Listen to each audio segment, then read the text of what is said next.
À l'heure traditionnelle des embouteillages matinaux, une circulation des années 80. 2 semaines de confinement et cette impression de pouvoir mieux respirer. À la station scalaire de Montravel, confirmation sur les écrans de contrôle.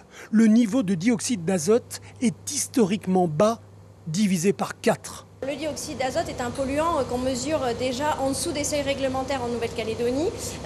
Par contre, ce qu'on constate depuis le début du confinement et la chute du trafic routier due à la baisse des déplacements professionnels et personnels, c'est que ces niveaux sont à moins 75%.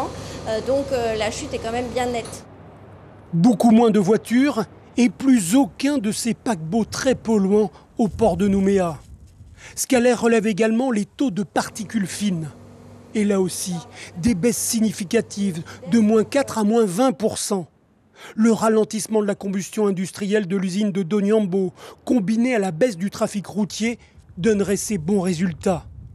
Mais en bon scientifique, les professionnels de Scalaire relèvent d'autres facteurs favorisant la bonne qualité de l'air à Nouméa.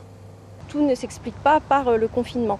Et un autre exemple, c'est sur le dioxyde de soufre, principalement émis par la centrale thermique de Doniambo, où on peut aussi avoir des diminutions ou des augmentations selon les conditions météo.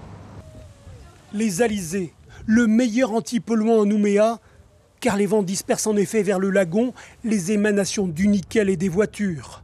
Le paradoxe de cette situation, c'est que cet air beaucoup plus sain ne doit être apprécié que lors de l'unique promenade quotidienne en raison du confinement.